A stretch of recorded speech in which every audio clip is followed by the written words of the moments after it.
Welcome to today's episode of The Heart of the Matter. Today we're talking about modern parenting.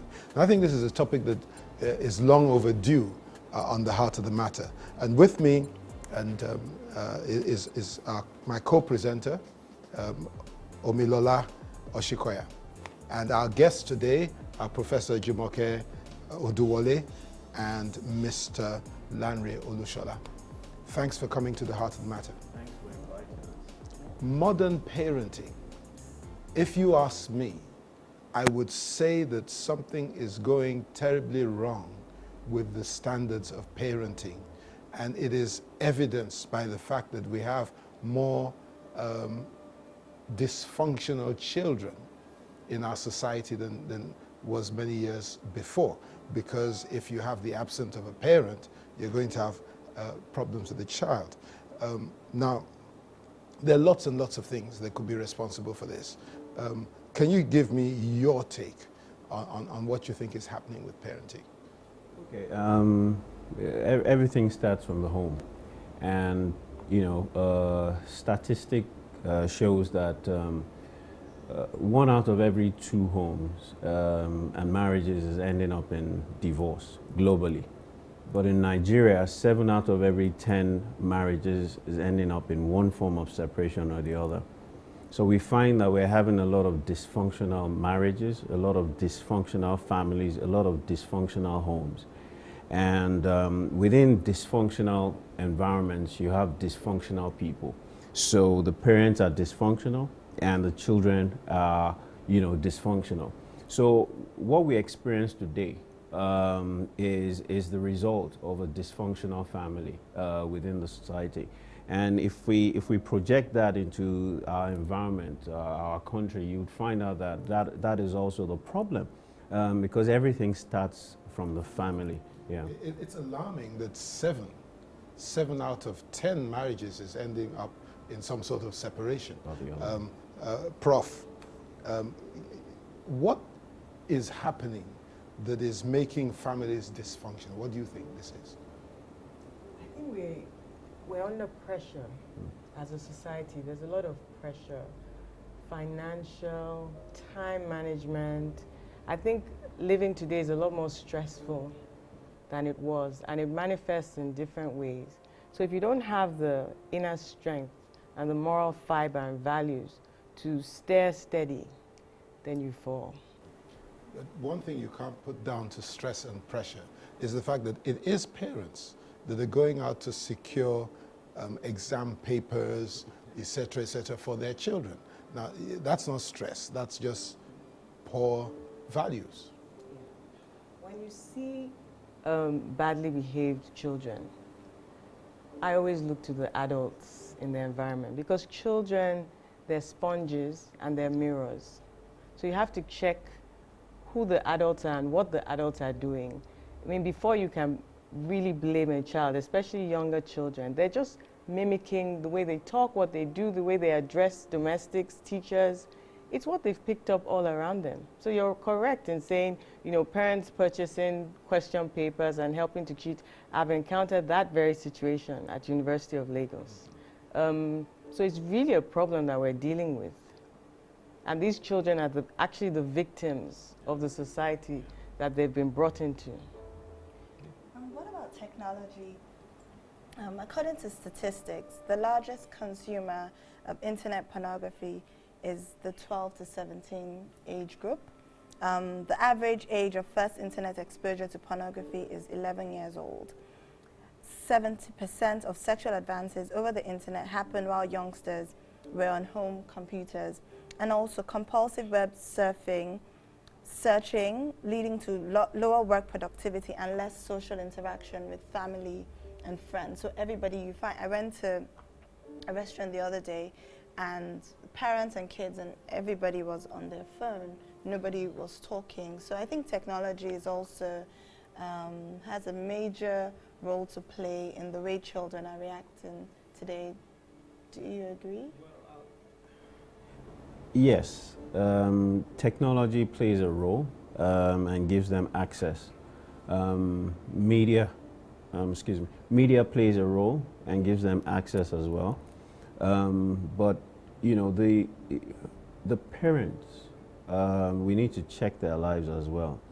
There's a lot of absenteeism parenting. A lot of parents are not at home. So you have house helps, drivers, and security people bringing up children. We have a lot of peer pressure. The children of this generation are very, very enlightened. And so, you know, even a 3-year-old knows how to access the internet from your phone. So you know, if you give a child a phone, they know how to navigate it. So, you know, technology we can't blame technology. We've got to take it back home and blame the parents. So it still goes back and falls back onto the parents.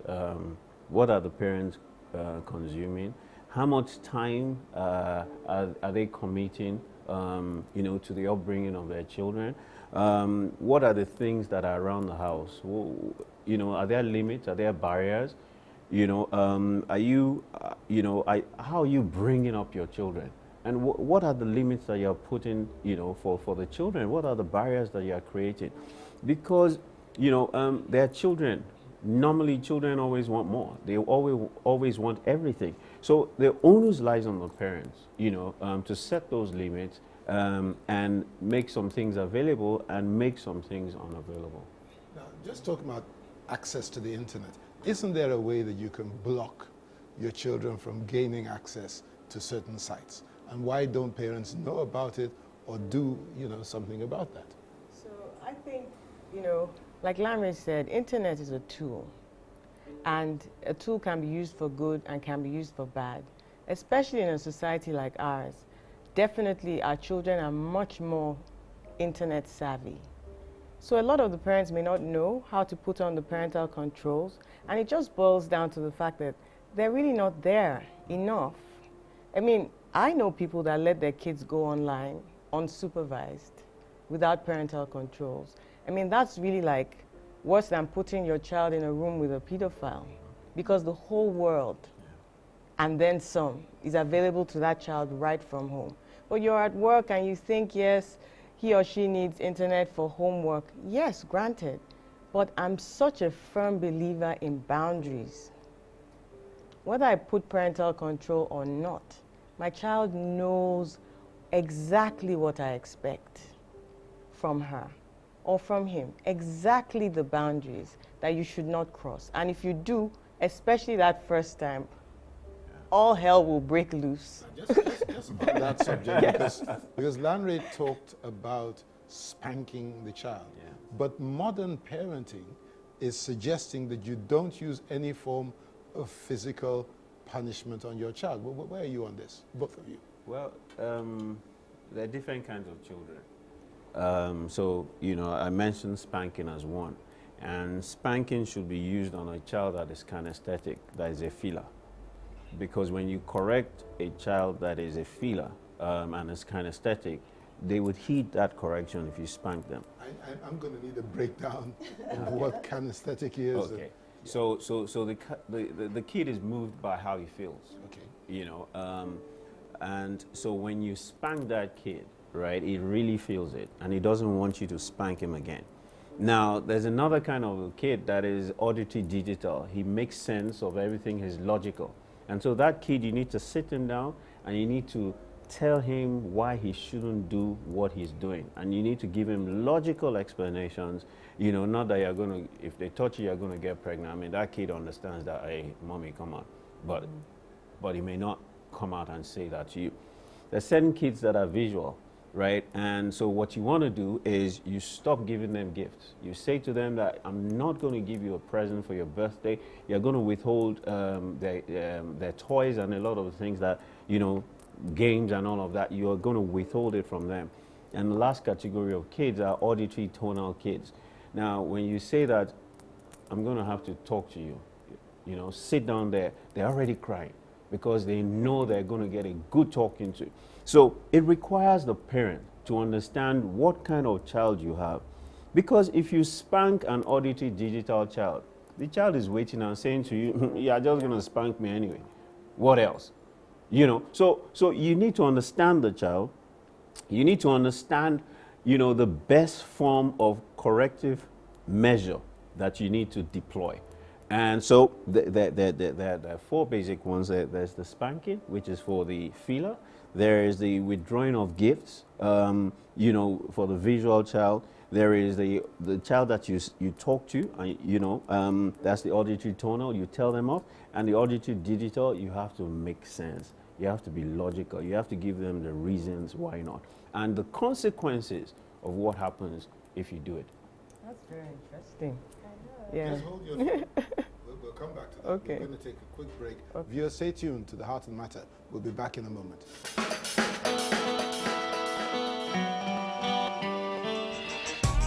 Watch your favorite Heart of the Matter episodes online at www.theheartofthematter.tv. Also, check out exciting behind-the-scenes photos. Leave your comments and like us on Facebook.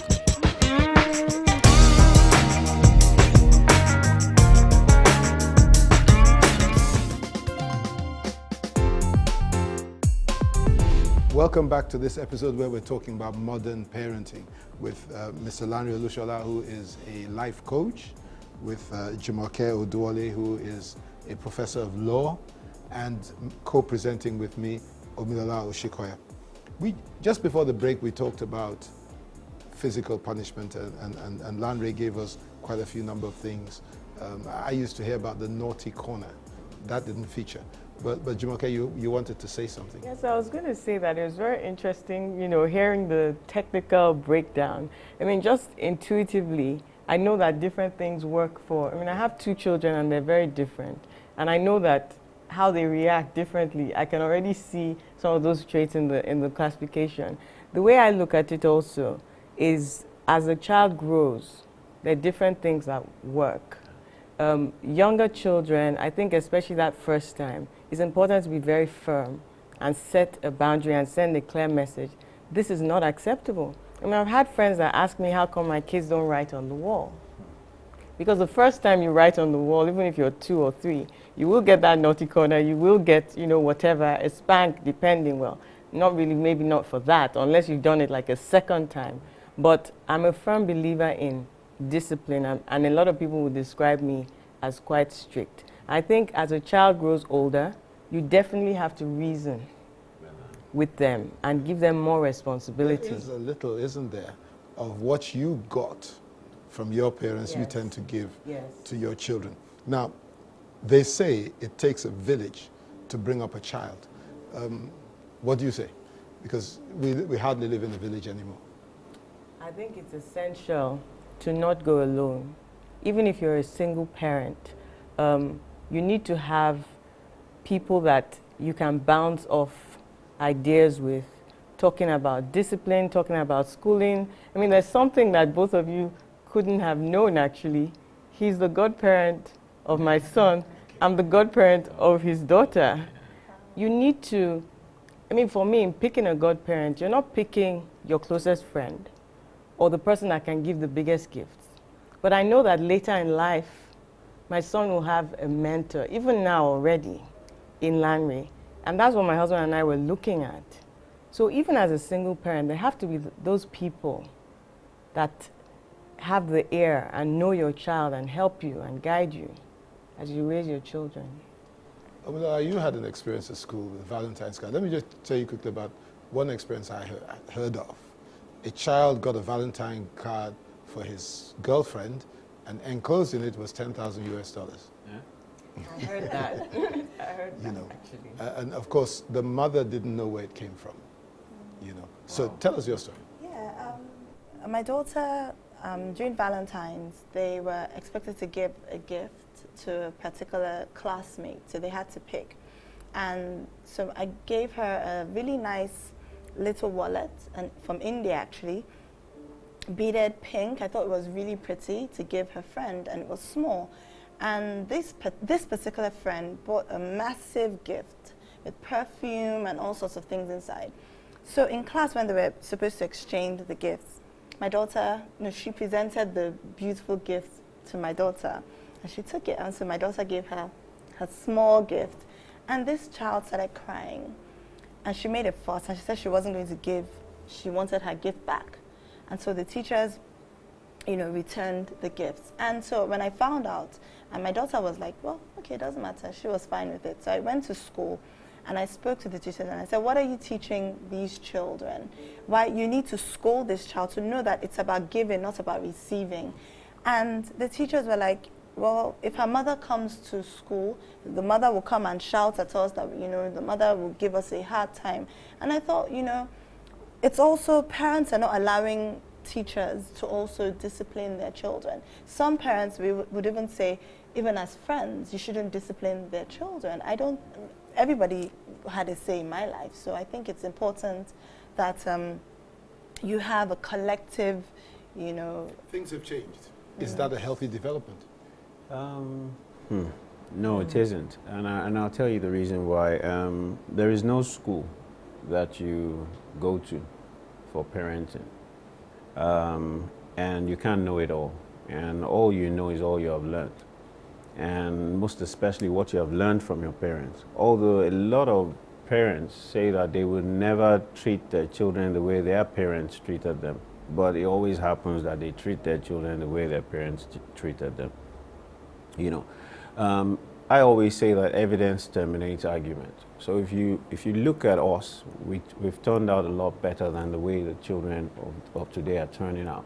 And one of the reasons is the fact that there was a community of guardians and parents that looked after us, that taught us their values, and church also. Our parents made sure that we went to church, we went to Sunday school, and we were taught properly.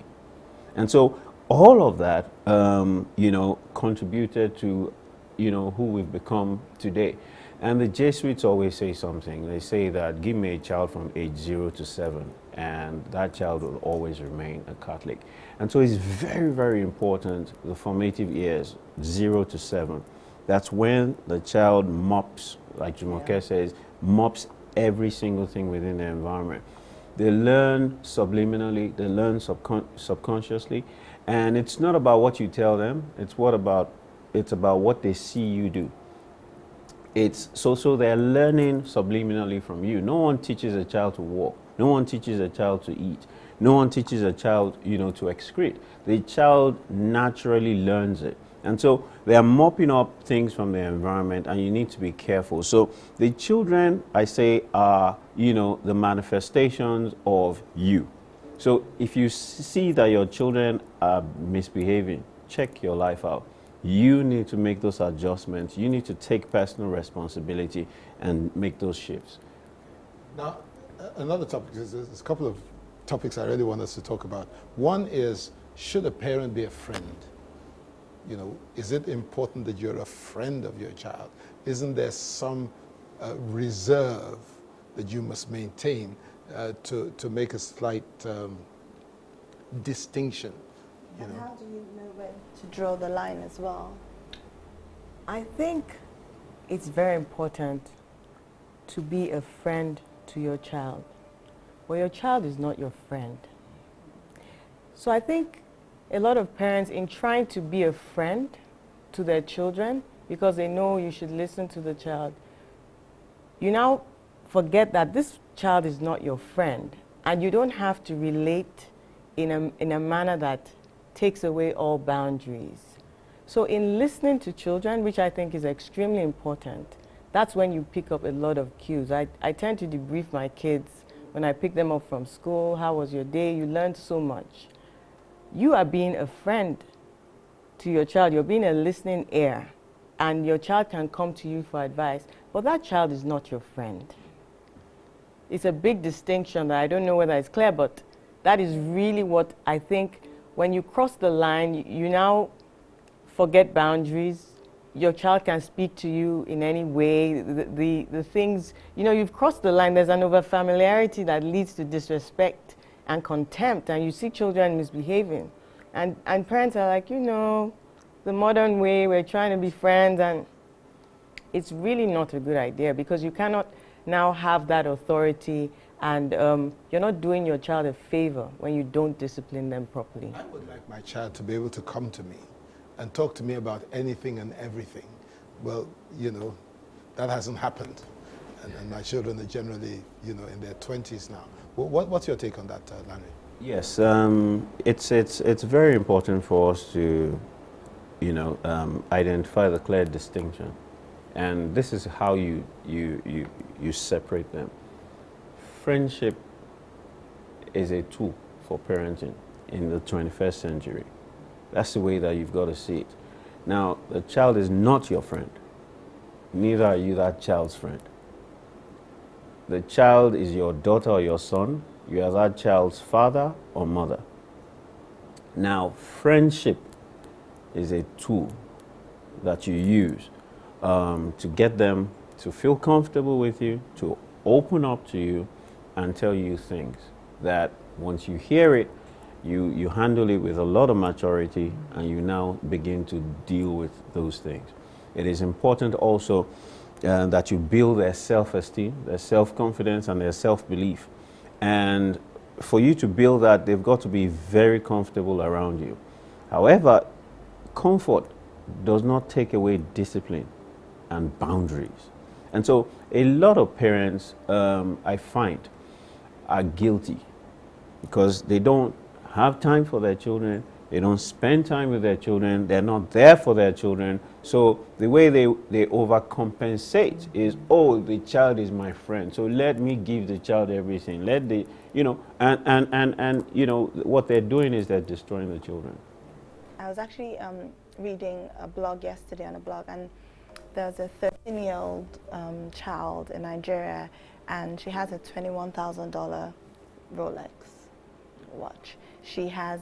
She also was carrying a $3,500 bag and has clothes worth $6,000. Now her father is extremely wealthy, you know. So the argument was, I was trying to read some of the comments. Some people were saying, well, if he's wealthy, then he would, you know, it's only natural for the children to benefit from. It's actually not natural. Yeah. There's a reason why people like Bill Gates, Rockefeller, don't leave their fortune, because they know that they're going to destroy those children before their lives have even begun, before they can be themselves. And you have a lot of examples of billionaire heiresses worldwide that went into drugs at such young age. I think that kind of stupendous wealth is now coming into our society, and people are grappling with how to handle it. I'll start from where Lanre talked about the guilt and the overcompensation. So children spell love as time, and when you don't give them the time, I mean, there was a joke when I was in banking, the children that speak the worst, with the worst diction, but they're dressed the prettiest, most expensive designer clothes, hair clips and all that. There was a joke that they are dressed head to toe, but they speak like the nanny and the driver, and they're bankers' children. And what they were saying to us banker moms was that you don't have the time. So your kids, they have their own driver, their own nanny, they can go wherever. It's now an overcompensation. I think children really need to have compassion and really need to understand value. And if you give a child too much, they lose the sense of value. You were talking about how some teenagers don't seem to know right from wrong. They don't even seem to know what hard work is and what sweat is, and what, they're not even interested anymore. You can't even bribe them with some material things because it's so commonplace. So they've lost that privilege. It's like not being able to know that ice cream is sweet because you've had it every day. So, you know? It's quite pitiful, what we're talking about. And what I find is a lot of parents are not processing what they're doing. If a Warren Buffett that consistently for the last 2 decades, has been one of the top 3 richest men in the world, says to his children, everything that I owe you, I've given it to you, the legacy of a good education. My wealth, I am giving away to the poor and the needy. then he understands something. And what we'll find is the parents that do this to their children, they didn't work hard for the money. They didn't. They don't even appreciate the value of working hard and, you know, making money and losing money. So they've hit big and they want to show off. So I find that children are tools. They're implements to show off these days. At the expense of the children. At the expense of the children. So look, I'm so excited about this program because, you know, it's bringing out the hard facts and the truth. A lot of parents haven't processed this. They're not thinking about it. They just do it. And, you know, it's just like the way they spend money on weddings, the way they spend lavishly on clothing and a lot of those things. It has become competition. And when you get into the rat race and your friend does it, you want to outdo your friend.